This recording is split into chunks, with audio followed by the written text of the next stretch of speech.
Okay.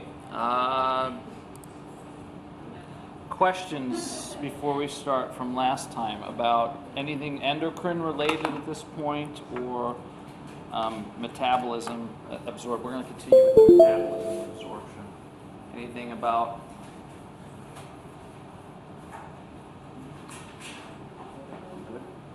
am I here early, or is there a party going on? Because nobody invited me. That's sad. That's okay. It's understandable. Probably not that much fun anyway. All right.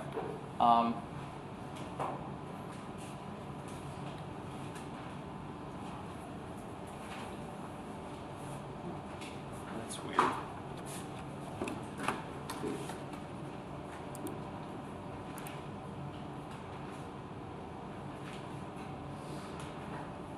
Current sign.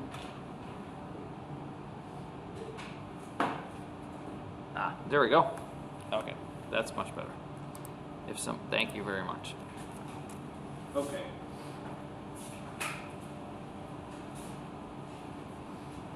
So did we go through the first one with this group?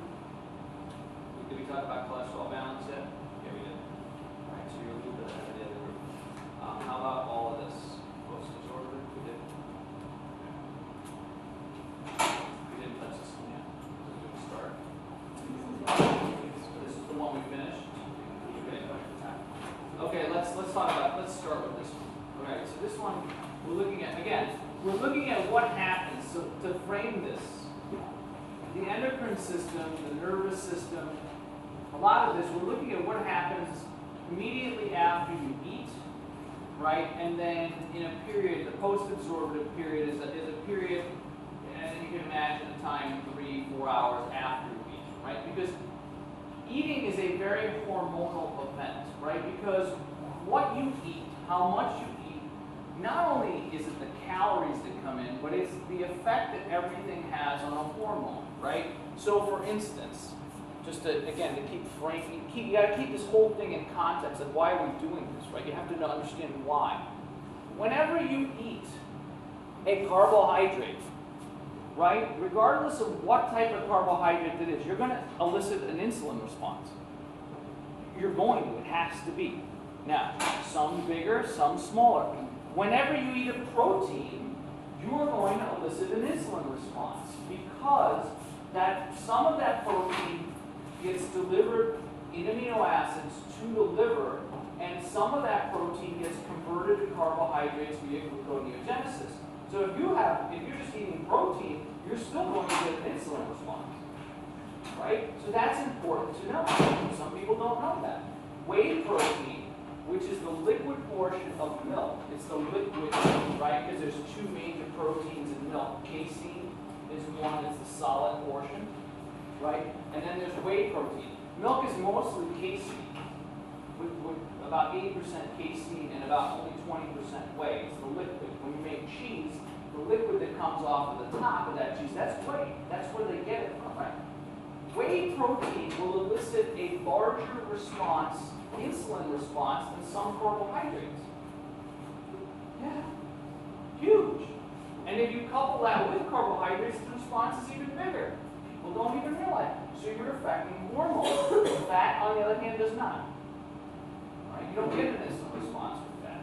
So it's not just that you're eating a certain amount of food, but every piece of food that you put in your mouth, right, somehow is going to come back and affect the endocrine system, and ultimately even the nervous system. That's really, really important to understand, right? So that what you eat does matter. It does matter at some level. That's to frame this. All right, so absorptive state here, or again, you've got your amino acids, the fatty, the triglycerides broken down, and glucose, right? And what's happening to them is the amino acids are now probably going to get converted to protein, right? This is think of it in the context of your entire physiology. When you go to sleep, there's a lot of repair.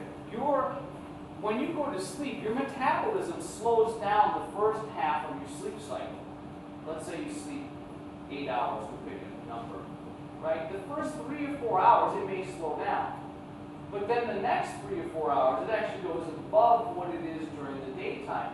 That makes sense if you think about it, because depending on how much damage you have done, that repair takes nutrients and time and resources into metabolism goes way up. Right? So that makes sense. So you're creating proteins. You're storing triglycerides, right? Now, energy balance comes into play here, right? Calories do matter. But you're going to elicit, if you eat fats, some of that is going to go to fat if there's excess of energy, right? Too much carbon. And then glucose preferentially goes to glycogen. So let's just stick with this one panel. So when you eat, right, if you're eating less calories than you burn, or if you're eating the same amount of calories that you burn, let's take those two instances, right? When you eat, the amino acids, right, are not going to get stored very easily.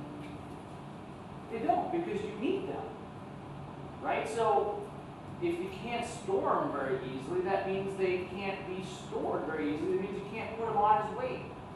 And that's true. That's what the research is starting to show. That's why people go on higher protein diets, because it's harder to store protein because it's useful. Right now, gotta have it, right? So fat is the easiest of the macromolecules to store as a triglyceride. That's not surprising, is it? That fat will be easier to store as triglycerides? That doesn't mean you are. That just means it is, right? So when your energy balance, when you're burning more calories than you take in, you're probably not going to do much of this, right? Because you're going to burn it. Because at your resting state right now, most of you are preferentially burning fat with some carbohydrates. You're not burning protein. It's just not efficient to do it, right? So you're going to burn it at rest. Again, if your energy balance skews more energy burned versus more energy taken in, then you're going to have to replenish your glycogen stores, or you're using this. So glucose wants to preferentially go to the muscles and the liver. So that's in a state where you're skewed towards weight loss.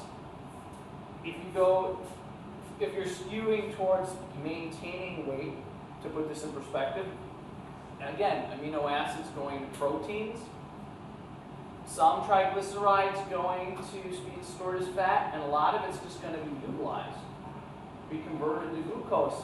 And then, yes, glucose is going to go to glycogen, but maybe you're probably going to burn a lot of it every day. So you're not really storing a lot of anything, right? It's even. If you go into excessive calories, meaning you're eating more calories than you burn, you're still going to preferentially, your amino acids that you take in, proteins broken down amino acids, preferentially going to become protein.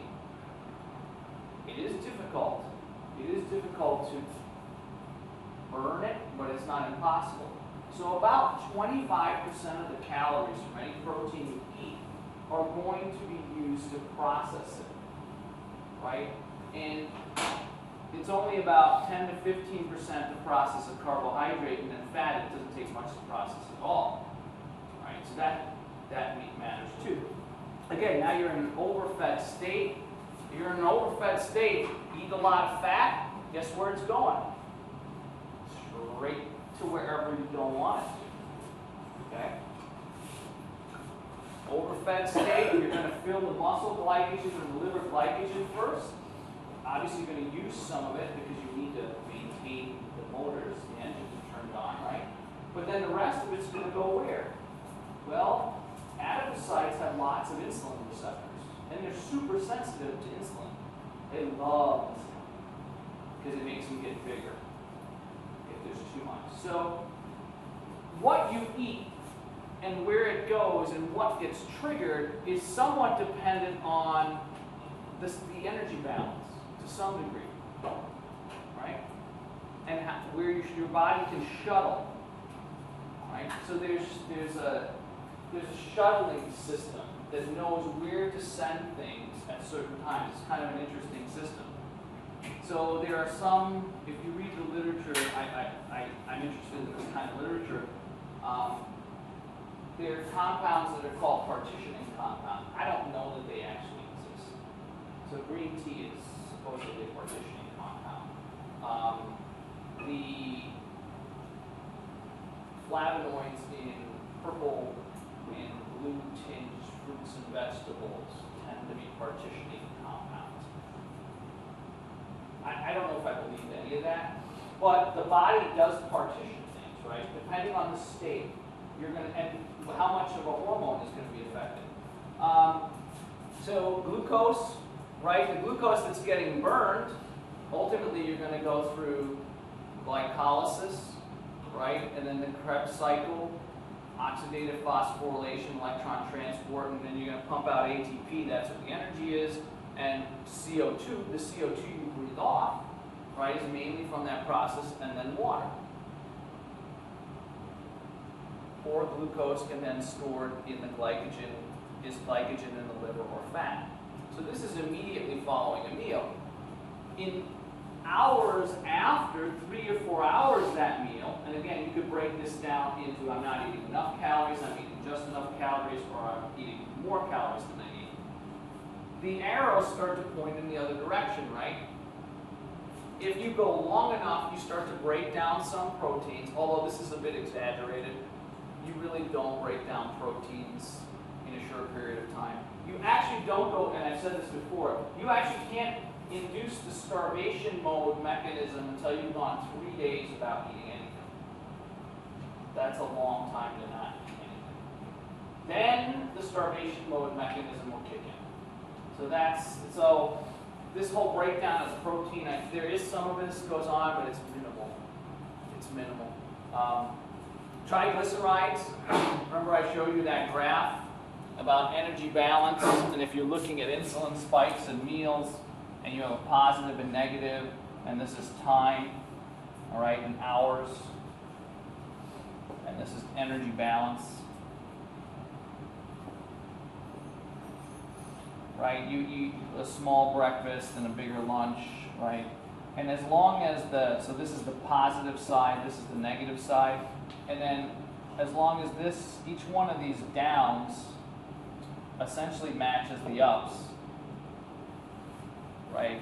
You basically, no weight gain.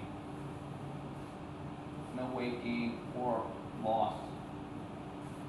And you can do the same thing with 5 meals, 10 meals, or 1 meal. It doesn't matter.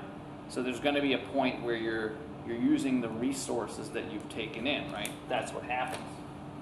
So that's what we're saying here. The proteins, now you're going to start breaking some of them down. You're going to start using fat, triacylglycerols, right? You're going to convert that ultimately into, depending on the state, you're going to either ketone bodies or sugar. Glycogen is going to get released from your liver and muscle. Remember I said at the Human Performance Lab, we used to do these tests on astronauts or triathletes or swimmers or runners. We could deplete your glycogen within an hour and a half to 2 hours. We knew how to do it, right? It's a known quantity. We just cycle you at 75%. We put you on a cycloergometer, and we cycle you at about 75% of your VO2 max for at least an hour and a half. And if you think about it, in terms of what that really means is, if you think of a marathon or a half marathon, right? In a marathon, depending on whether you're good or not, super good. If you're Olympic caliber, if you're male, you're looking at like 2 hours and 5 minutes. If you're female, you're looking at 2 hours and 15 minutes. So the best of the best could probably go most of a marathon and still have liver glycogen and muscle glycogen left. You and I, forget about me, but we'll use me as an example. You know, I probably take like 5 hours and 40 minutes to do a marathon on a good day, probably closer to 6. Well, in an hour and a half, my glycogen stores would be depleted, and I'd be running basically on fat and breaking down protein. So this gives you a time frame for this type of thing, right? But you're ultimately going to deplete it. You can do the same depletion. Go 3 days, don't touch a carbohydrate, do the exact same thing. It's easy peasy, you don't have to do any extra work, you just have to beat. And you states where if you don't take in enough of each of these, right, you will start depleting your stores. Does that make sense to everybody? But just because you don't eat fat doesn't mean you're not going to get fat. So I'm trying to frame a lot of this now, trying to bring big picture things together. In the 80s, the generation that I grew up in, we were terrified of fat. Right? We were terrified of fat because in the late 60s, early 70s, several studies came out that looked at farmers and the number of heart attacks that they had, right? Myocardial infarctions, and some of the studies that were done showed that they had a higher, some of them, I don't know the ends or the sample sizes, had a higher level, a higher number of these myocardial infarctions. They looked at their diets and said, oh, farmers eat more fat than everybody else. It must be the fat. Dangerous way to interpret data. Very dangerous. They believed it, so the government. So we were terrified of fat, so we started eating, so all the food that came out started to be manufactured. We'll just get rid of that. Skim milk. Sure. 1%, 2%. Right? Sure. We'll just make a lot of, sugar's good. Sugar's not fat. We'll just make everything carbohydrate. So we've been crazy on carbohydrates. Rice cakes. Terrible. Horrible. Like, I don't know why anybody would do this. You might as well, if you take a box, I've never done this experiment. I should do it. That box there, and I tear off this right here, and I feed it to you, I'm pretty sure that they'll taste better than a rice cake. That's how bad they are. They sold them like crazy. They're horrible. I don't care if you put cinnamon on them. You ever hear the expression, you can't polish a turd? This is clearly that. You can't. It's terrible. Anyway, so the bottom line is, so then we started eating all of these carbohydrates. So people thought, okay, that'll prevent heart attacks. Right? So thinking about the way we use this, what ended up happening is we got fatter. We started storing more fat, and actually the level of diabetes and heart attack and coronary artery disease, everything increased. That's weird. We got rid of all the fat. Nobody eats fat, including myself. I'm terrified of fat. Like before I knew anything. Like before I was younger than you, I was like, oh, fat's bad. What do I know? Didn't know anything. Didn't know anything. I believed whatever. Fat's really, really bad. So understanding this, our understanding of this clearly nowadays is much, much better. So we've sort of gone in the other direction now. Now some people go overboard in the ketogenic diets, and all they eat is fat. And there are some legitimate studies out there that suggest that for certain people, for certain circumstances, that might be true. They may be helpful. But this is really complicated, I guess, is the bottom line, right? Really, really complicated. And it's hard to say by doing a few studies what's really going on here, right? It takes years and years and years and years. So you always got to keep that in context, right? So even though you're in the post-absorbed state, even though you're only eating, well, let's go back to this state, you're only eating glucose, if you're not eating any of this, it'll go in this direction, right? And that's what this shows here. It'll go in this direction. All right. Post-absorptive state, fatty acids and ketones, right, are released. The fatty acids, ketones can be made from glycerol. You can also do gluconeogenesis using glycerol. And again, you can fuel your metabolism. Again, you produce CO2 and water, and then you can make ATP, right? So you can do this with fat or ketone bodies. If you don't have enough glucose, right, your glucose is getting really low, then you can make lactate. You can do gluconeogenesis using basically parts of fat, amino acids, pyruvate, lactate, and still make sugar, right? Your body has the ability to make sugar. When we're talking about protein, carbohydrates, and fat, there are essential amino acids, right? Depending on what state of your life you're in, there's either 8 or 9 or 10. I did change this. I'm not a biochemist, but somewhere between 8 and 10. Ones that we can't make. You can't manufacture. You have to eat them. So that would be a complete protein, right? There are essential fats. There are fats you can't make. You have to eat them. But there is no such thing as an essential carbohydrate. There's no such thing. Because you can produce glucose. As long as you eat everything else, and this is sort of the, some philosophies of eating and exercising are sort of based around this fact that you don't need to eat sugar. That's not true. You don't need to eat a lot of sugar. A student was telling me outside of the classroom at when we did oral that she just realized that her favorite drink at Starbucks, when all is said and done, had 90 grams of sugar in it. And it was a tea. It was a tea latte, which sounds great, right? Tea lattes sound great, a little bit of milk, some tea, not so much. And she was explaining to me the levels of sugar, how they sugar the sugar. That's fantastic. That's diabetes waiting to happen right there. But sugar isn't bad, right? Carbohydrates aren't bad. Fat isn't bad. Protein isn't bad. You have to keep it in mind. These are all important. You're designed to process all of these. Does that make sense? So if you're designed to process them, they're not bad, right? But excess. You can't do excess of anything because excess of anything is bad. If you exercise too much, what ends up happening? Bad things. Joints blow out, right? You wear cartilage down, you feel terrible. You eat too much, even water, right? Water can kill you. Did anybody know this? Water can kill you. Yeah, 5 gallons. That's about what it takes. If you can even drink it, it'll kill you. It'll throw your electrolytes off, right? So even water, which should be like this thing, is pure. If the purest water on the planet, it can kill you. So when you're thinking about these, I think you have to keep all that in mind. Say, what are we talking about here? Are we talking how many calories? Are we talking less than maintenance, or more than maintenance? And then sort of adjust your thought on this, right? Again, looking towards the final, right?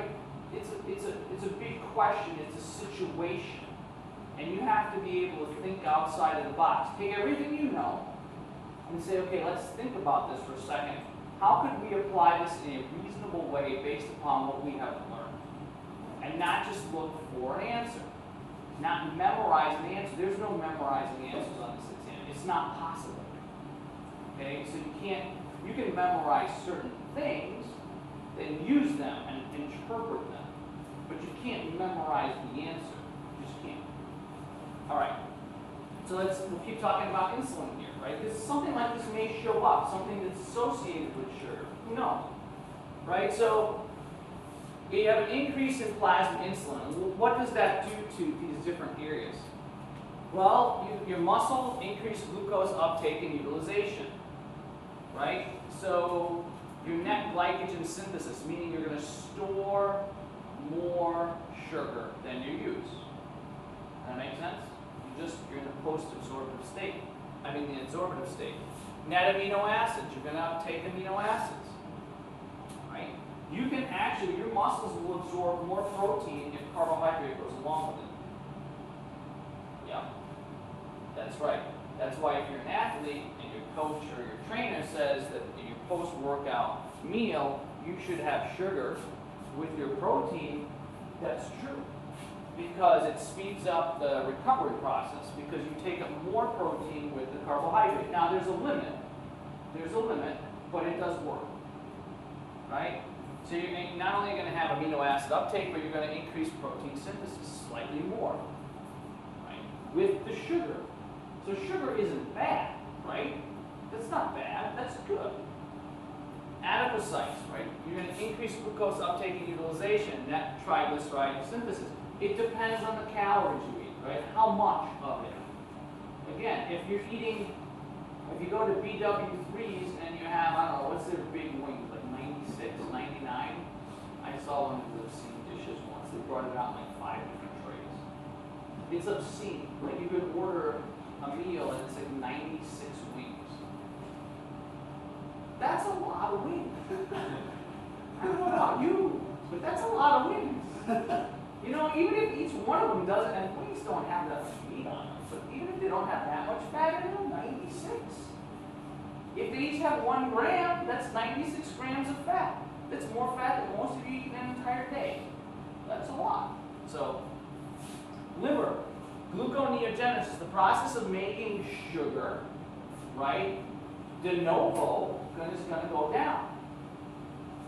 Right? Net glycogen synthesis, that's going to increase, right? Because it's going on here, it's going on here. Net triglyceride synthesis, if you eat too much, sure, of course. And right after, this is right after the meal, so even if you didn't eat too much. No ketones, right? You can actually measure ketones.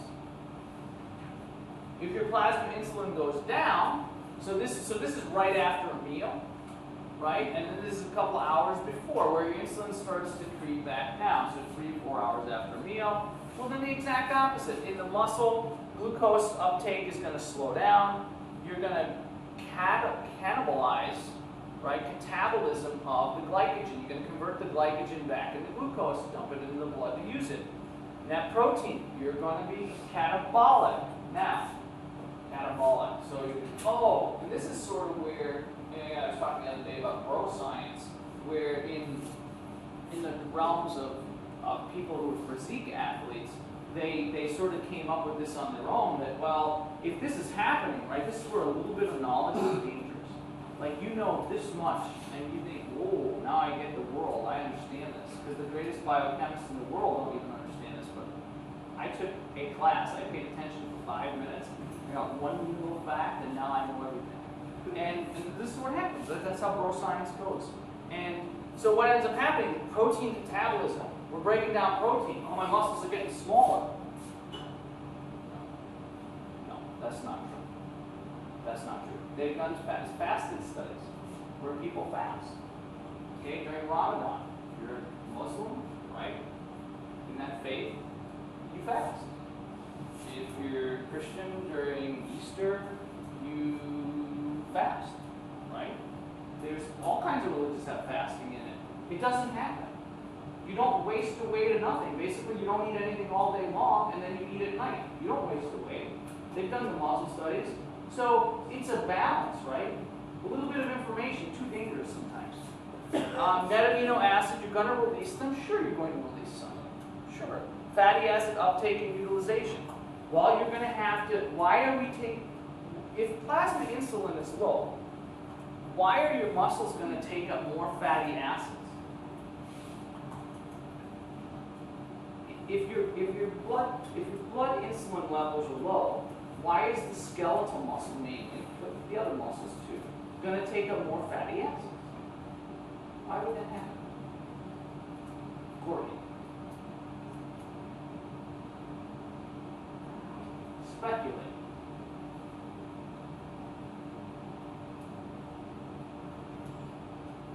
I'll help you.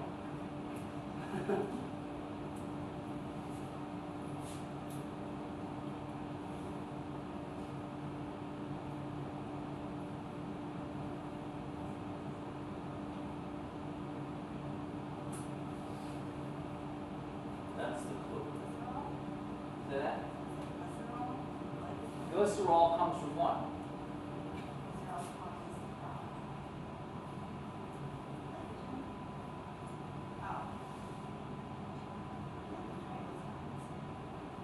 What can you use it to do? Can you see this? Glucose. Okay. So if your plasma insulin levels are low, why would you take up more fatty acids? Your muscle. Yeah, to make more sugar. Because you got to run. Yeah, that's right. To make more sugar. Because you got to burn something.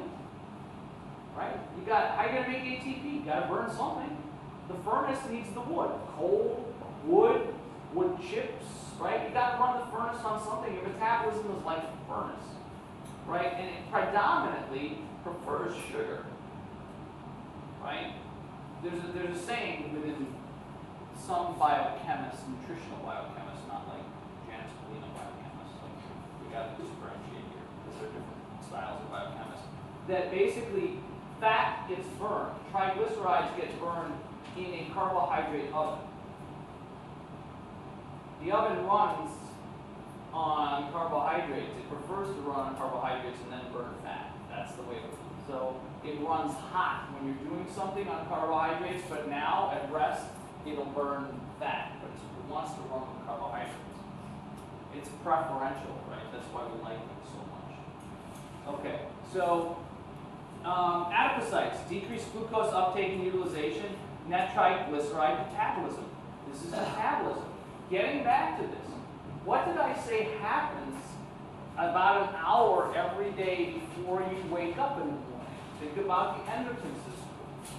An hour before you wake up, hormonal, think endocrine. Yeah, Jacob. Cortisol spikes. Cortisol is what type of hormone? Start with the simple. It's a stress hormone. It's a steroid. That's right. Those are both right. It's a stress hormone and it's a steroid. It's a stress hormone. When before you wake up in the morning, is your body stressed? Yes, it is. You see, it's the definition. I don't like stress at all. We got to come up with a better term. It's this nebulous term. It means so many different things, right? I'm talking about physiologically. You're not psychologically stressed, I hope, unless you've got issues, right? And that's fine, but usually you're sleeping. You're probably just fine, unless you're having a nightmare or night terror, right? You're probably not psychologically stressed, but think about stress in terms of what have you been doing all night? I know it's sleeping. Don't tell me sleeping. Not eating. Not eating. Okay, so you've been burning glucose and you've been burning fat, right? So if you've actually slept 8 hours, sometimes 10, like I said, you guys 9 or 10 hours, not out of the traffic. That's what you should be. If you don't, you won't, but you should. Okay? So next time when you go home over the summer and you're sleeping, your parents like, gosh, it's 12 noon. Why aren't you up? You tell my physiology professor told me I need to sleep 10 hours a day. You like me. Throw me under the bus. You do. You need to sleep more than I do. Okay. So it's stressful. It is stressful because your energy stores are getting low. So cortisol is released. And cortisol is catabolic. Is there a lot of sugar in your blood in the morning? Is there a lot of insulin in your blood in the morning? So cortisol is preferentially going to go after what? How's it going to do this? It's catabolic, right? It is one of the ultimate catabolic hormones. Fat. That's right. That's what it wants to burn. Because it can, because it has the ability to set off a cascade of events that will eventually turn fat into what? Glucose. That's right. So the longer you sleep, the more fat you burn. That's again, I'm trying to relate like what we actually see in the research with what we've known to what you're learning, right? The research actually shows that if people want to lose fat, you've got to sleep more. I told you about the Mark Twain story, 300, the movie 300. You all know the movie 300? All right, let me tell you the story. So Mark Twain is an extreme alpinist. So he is a guy that used to make a living climbing mountains. And he describes what he used to do as, I used to make life or death decisions like people figure out what beer they want at a restaurant. This is what he used to do. And then he opened up a gym in Utah. It's an exclusive gym, by invitation only. Okay, you just can't sign up for this gym, right?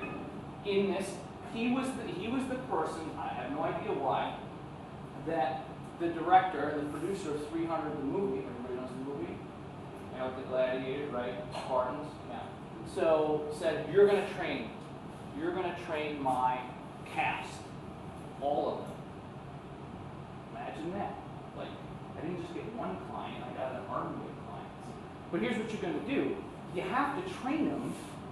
We got to be on set. And I don't remember where they filmed.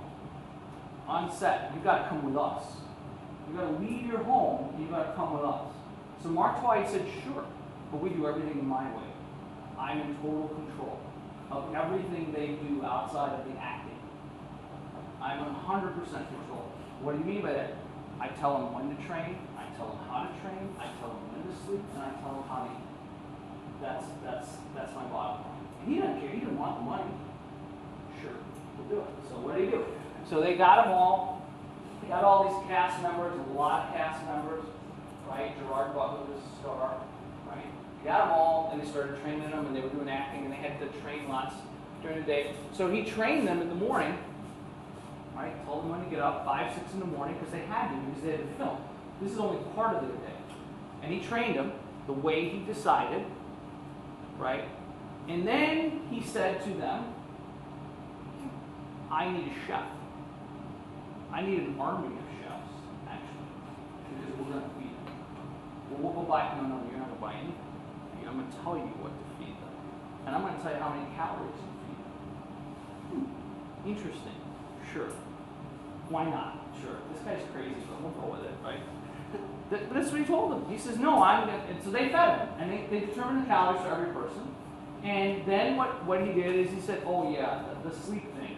They're going to have to sleep 10 hours a day. You're going to have to figure out how to film this thing with them sleeping 10 hours a day. What do you mean? Well, I'm going to beat them to a pulp. And after I beat them to a pulp and feed them, they're going to have to sleep 10 hours a day. Well, that's not going to work. What's going to happen? Because you want to look a certain way, and you hiring me, and I'll sleep. I don't care. I don't need the money. I don't need you. You need me. All right. We're going to feed them. So they did some of this pre-work, and then filming too. Have you ever seen pictures? You've seen this movie? That's real. Those guys actually look that way. That was not Photoshop. None of it was Photoshop. Now, what's the point of this? The point of this is that all of this, right, all of this plays into it. Now, we were talking about sleep. Why would he make them sleep 10 hours a day? What was he trying to do to them? What did they look like in this film? Was it a film about the Easter Bunny and Santa Claus? No. What did they look like? What age, what era were they supposed to be from? They were Spartans, ancient Greece.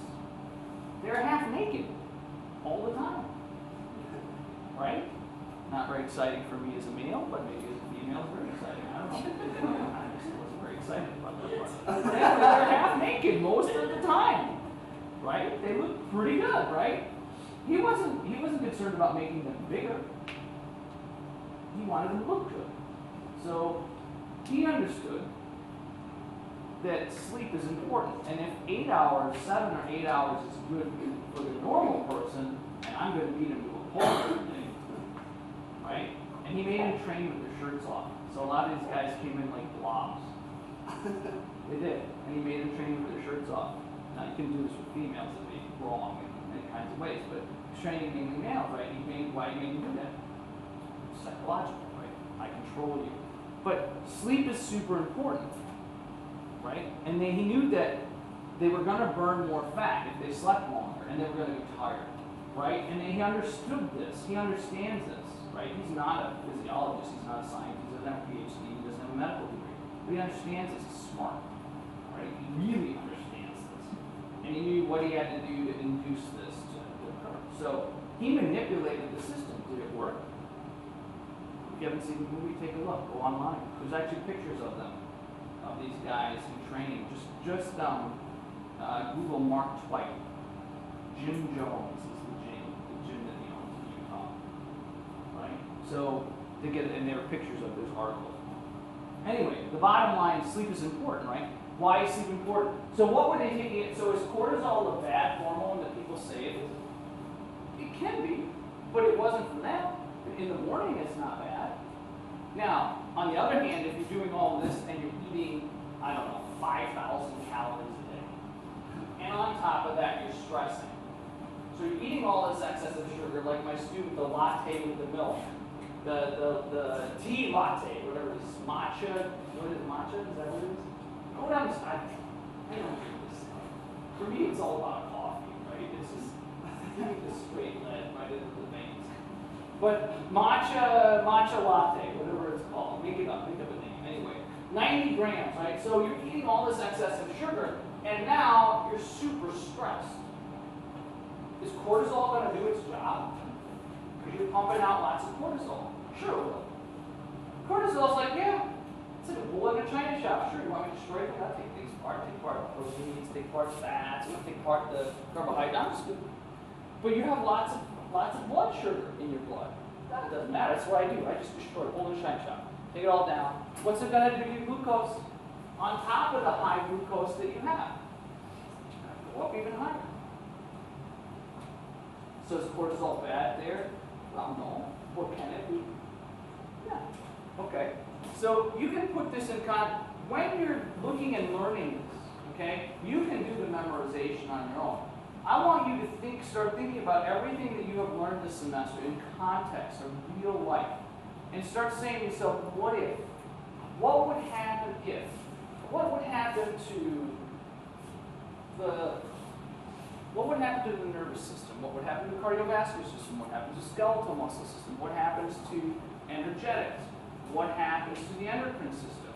What happens to water absorption or osmoregulation? Okay. And then, of course, you got the liver. So, insulin signaling, again, so this is one of those things you might want to memorize, right? So this is a tool. Anything in physiology that you memorize is simply a tool for you. You're Batman, right? You've got to put stuff on your belt because you don't know what's coming. Every time you memorize one of these things, it's a tool. You're going to use that tool to win a war, to find them. That's the war. Right? I'm preparing you for battle. So how does insulin signaling work? Well, you know what the tyrosine kinase receptor looks like because you got a picture of it. It's one of the big four that we looked at, right? So you could make this even more detailed in this picture, right? Tyrosine kinase. And what happens is insulin binds there, and the insulin receptor, then there's a cascade of events, right? We looked at kinases and the amplification system, right? And we talked about in that chapter 5 how we amplify a signal. Well, that's all this is here. You could add more detail here if you wanted to. You're going to start fusing what you know together.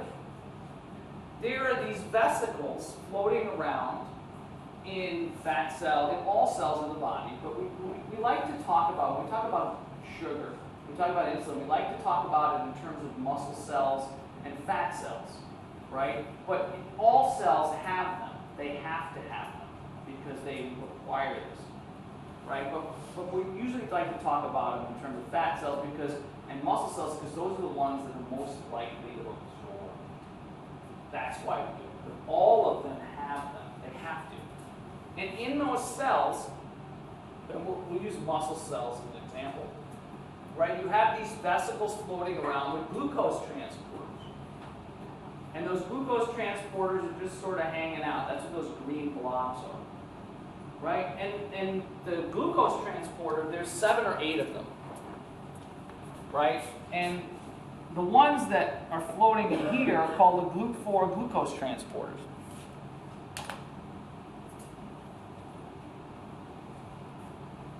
That's what they are, they're GLUT4s. And the GLUT4s, this amplification pathway from the tyrosine kinase insulin receptor will cause these, right? And you don't need to know what the final product is here, okay? That's for a more advanced class. But this works a lot like what? So let's say I ask you a question. Compare and contrast this to something else that you know about. It's also involved muscle, sort of, indirectly, part of that. This is very similar to body. Yeah. The neuromuscular junction. Take it one step further. Exactly what? Yes, the release of acetylcholine. So, what must be binding to this vesicle?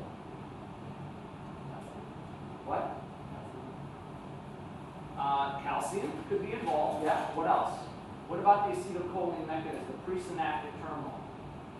What binds to the acetylcholine vesicles? Synaptotagmin, snare proteins. It has to. That has to be. There has to be a snare protein involved here. Now, which one? I don't know. You don't know. But you've seen it once, right? And evolution does this, right? Where things get either remade on its own, or you're using tricks that you've learned along the way. So if a snare protein and synaptotagmin are involved for that vesicle fusion, then you could speculate that it might be involved here. You'd probably be pretty close. There's probably some calcium involved here too, because calcium usually is involved. So now you're thinking outside of the box. Okay, so this is going to fuse to the plasma membrane. Now the difference between this and acetylcholine, though, is what? What happens to the acetylcholine? Right? This is exocytosis.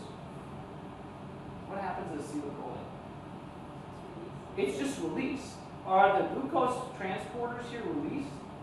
No, they're incorporated. So there has to be a difference in the mechanism. There has to be.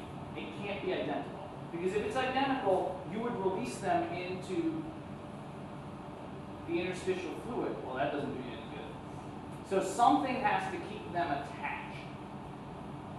Right? You have to recognize there has to be a difference there. So now these glucose transporters are just transporters. They're just these revolving doors. And the reason that the glucose comes into the cell is why? Why does glucose come into the cell? There should be a resounding answer from the entire class. The electrochemical gradient. There has to be a gradient. You just ate. You're in the post-absorptive state. Right? Probably a lot of glucose. Where?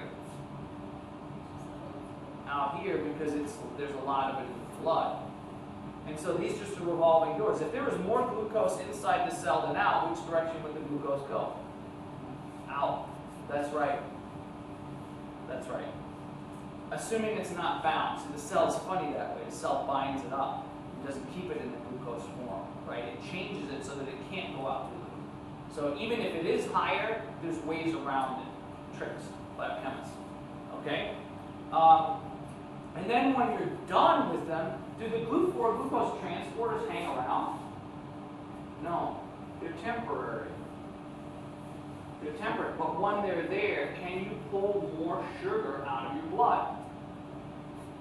Can you imagine another instance where this may be helpful? So this happens when you eat. When insulin occurs, this also happens another way without insulin.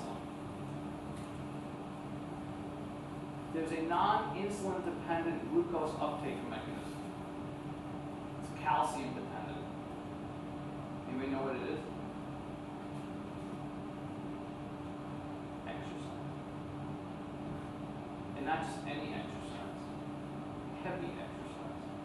Sprinting, resistance training. Does the exact same thing. This is not involved though.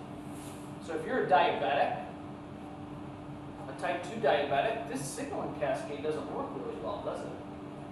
But will exercise do the same thing and be able to get the glucose to come into the cell? Yeah, absolutely. You can bypass the system. Nature has given you a way out, which is pretty cool. So this part of the system doesn't even need to be active. Kind of cool. All right, so then when you're done, they hang around for a short period of time, and then you just reabsorb them. We're going to look at antidiuretic hormone when we get to the kidney. Okay? When we get to the collecting ducts in the kidney. And the way you absorb water works the same way. Those aquaporin channels, they're not there all the time, not all of them. But they are there when you're starting to get dehydrated. Right? So if you understand the acetylcholine release mechanism, and you understand this mechanism, well then when we get to the antidiuretic hormone, you're going to say, this is just the same thing. It's just a different molecule, but it works pretty much the same way. You see how you start to make the connections? All of a sudden you're not memorizing. You memorized it once. right? This is what you have to learn in your education. You memorize certain things once, and if you memorize it once and then you start to figure out the relationships, you only have to do it one time. That's super efficient, isn't it? But what a student who doesn't see that, what happens, is they just memorize them all. And they're overwhelmed. I got 20 mechanisms I gotta memorize. Yeah, but they're all the same. You just memorize the differences. Oh, that's a lot easier. Kind of cool. Okay. So this is a little bit more deep, but you see how I'm starting to layer on? You know the tyrosine kinase receptor, you know what signal transduction looks like, you understand exocytosis, you understand how you release vesicles. In this case, it must be a little different. All right, insulin target tissue. We're going to keep going with this theme because, again, this is a theme, and you have to think of it that way. It is a tool to think about this, right? Here's the blood vessel. This is probably a capillary, right? Because capillaries are very, very close to cells. This is a muscle cell, an adipocyte, and a liver cell. So when glucose is high, right, these are the 4-glucose transporters. There are also amino acid transporters. And then there are combined transporters in these cells that will absorb. This is really, really cool. The combined transporters, and they're not shown here, will absorb glucose, amino acids, and salt simultaneously. And then sodium, salt. But they'll also absorb creatine, monohydrate. Right? And so if you have all 4 of them in the system in a post-absorptive state after you've done some physical activity, what do you think would happen to the uptake of, so what would be the uptake of the glucose, the amino acids, the sodium, and the creatine individually, and what would it be if they were all combined? What do you think? Speculate.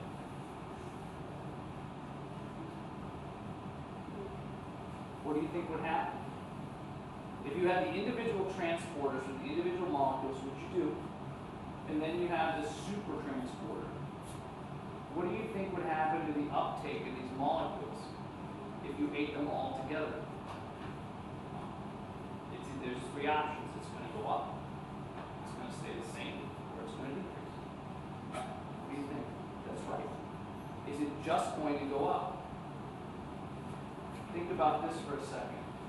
The human endocrine system, right? We're looking at thyroid hormone, thyroxine and triido T3. Just T3 and T4, and we're looking at epinephrine. What did the graph show? What did the graph show when we looked at thyroid hormone and epinephrine? Remember that graph? Fat utilization on the y-axis over time. And then there was thyroid hormone, epinephrine. What happened? There's a synergistic effect. Say that again? There's a synergistic effect. It's a synergistic effect. What does synergy mean? They work better together than apart. Yes, that's exactly what happens. Can you take advantage of this? Absolutely. Do people do it? Absolutely. Absolutely. It's a good thing, right? Kind of cool when you understand the science. Okay. So you can either take the glucose and store it as glycogen, or the glycogen and break it to glucose. In this case, if it's all coming in, you're probably going down the green path, right, up here, and you're going to store more than you use, but some of it you're going to use. And a lot of these amino acids are going to go to protein. If you're not eating any carbohydrate, right, if you're not eating the sugar that feeds the furnace, okay, if you're not eating the sugar that feeds the furnace, are you going to need some of the protein to be broken down to make sugar for you? What do you think? If the furnace likes carbohydrates and you decide tomorrow you don't want to eat them anymore because you think they're evil, because someone told you so. I was in the dorms last semester and I had a student who told me this. He read it somewhere on the internet. 220 pounds, some big guy, and he was basically withering away, telling me that carbohydrates should eat, because his uncle told him so. Okay, there you go. So if you decided to do that, then what do you think would happen? Are you going to be able to use all of those amino acids to make proteins, or are you going to have to convert some of them into glucose? That's exactly what you're going to have to do. That's not really efficient if you're trying to build yourself up, right? You got to pay the piper. There's only so many resources, and staying alive always trumps performance or whatever else you're trying to do. Okay. Glucose in adipocytes. Do adipocytes have GLUT4 glucose transporters? They don't need them. Different. But do they have transporters for glucose? Yep. Here's the thing. Remember I said that there's that mechanism here? I said if you exercise, you can upregulate these. That process only works in skeletal muscle. Very, very, now it gets even more interesting. So if it doesn't happen in fat cells and you have excessive glucose, where's the excessive sugar going to go preferentially after exercise? Skeletal muscle. That's right. It's going to be harder after you exercise to store fat, which is exactly what you're trying to do. But it's easier to get it where you need it, which is the muscles that are burning it. Right? Because the furnace in the muscles burns a lot hotter than the furnace in fat, unless it's brown fat. That's different. Right? The more muscle mass you carry, the hotter you are all the time. The more heat you produce. Okay, so in fat cells, there are glucose transporters. They'll take in glucose.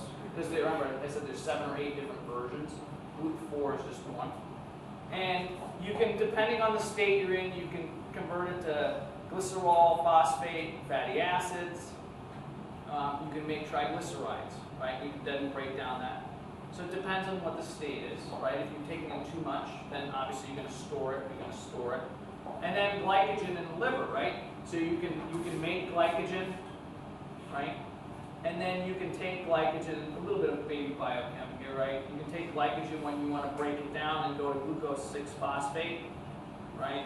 And pyruvate, and then eventually the acetyl-CoA, and then you can shuttle fatty acids this way, or you can go, acetyl-CoA is this really amazing molecule, to ketones. Remember, your brain preferentially runs on carbohydrates, but it will run on ketones. So another tool for you.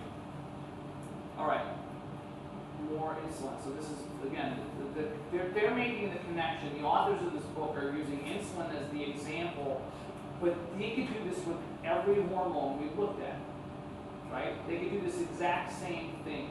They're using insulin as an example so that you understand processes, and then you can say, okay, well, what would happen with epinephrine? And what would happen with thyroxine or T3? What would happen with cortisol? What would happen with estrogen? Okay. So, increase in plasma glucose, right? The pancreatic islet beta cells secrete insulin.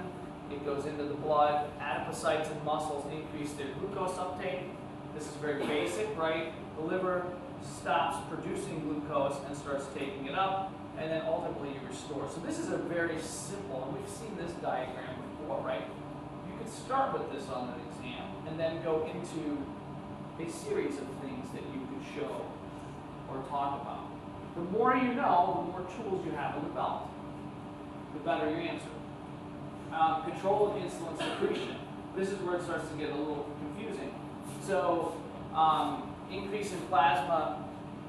And when we talk about plasma, again, we're talking about the plasma that's part of the blood, right? The plasma is the liquid portion of your blood. That's what we mean by plasma. So plasma and blood, while they're not exactly the same thing, when you think plasma, when they say plasma, you're actually talking about the blood. So they don't say blood, they say plasma. In case I didn't make that clear. Right? So this is going to affect the pancreatic beta cells, right? It's going to be positive.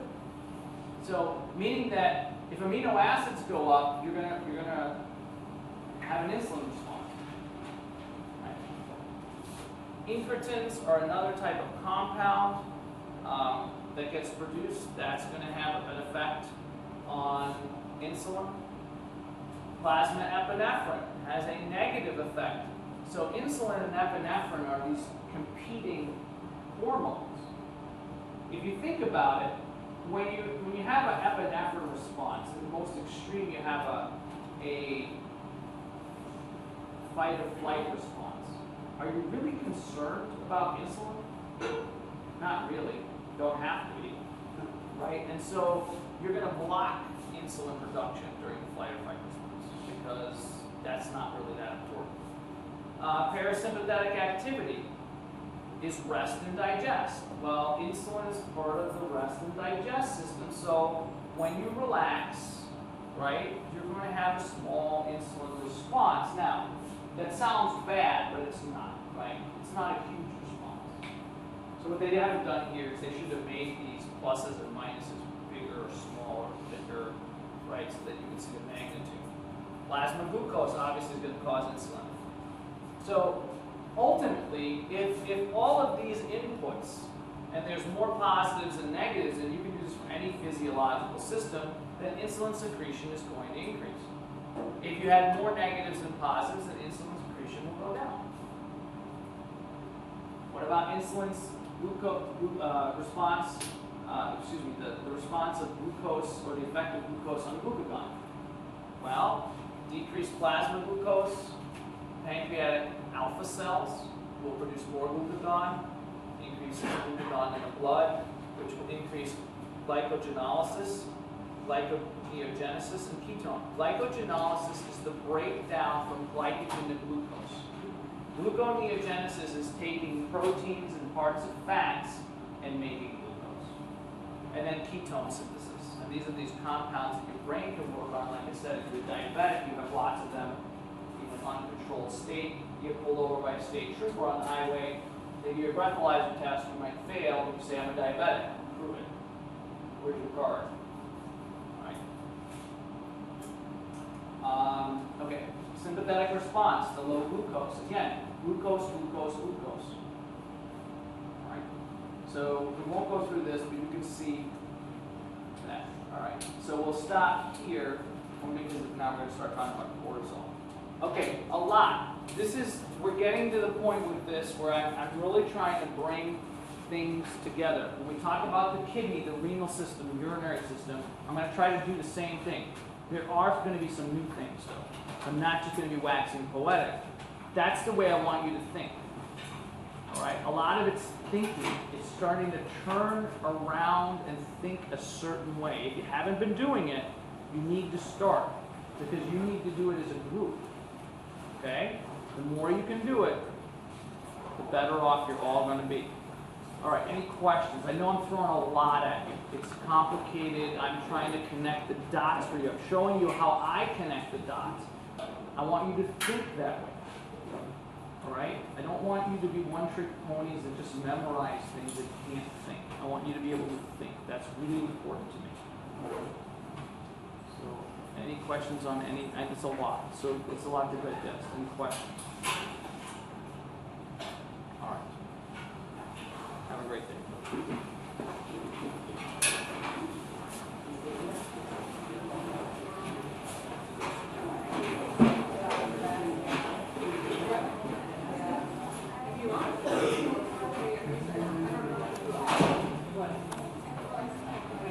Yes. So it's just been like bugging me ever since. But Yeah. in the interview the other day, we were talking about the painkiller thing, and you asked me a question about like, so you're saying it's the fault of like the physician and the patient? Kind of You mean in the I'm thinking like orals. Oh, like sorry. I got like three different orals in my head. Okay. Sorry. Okay.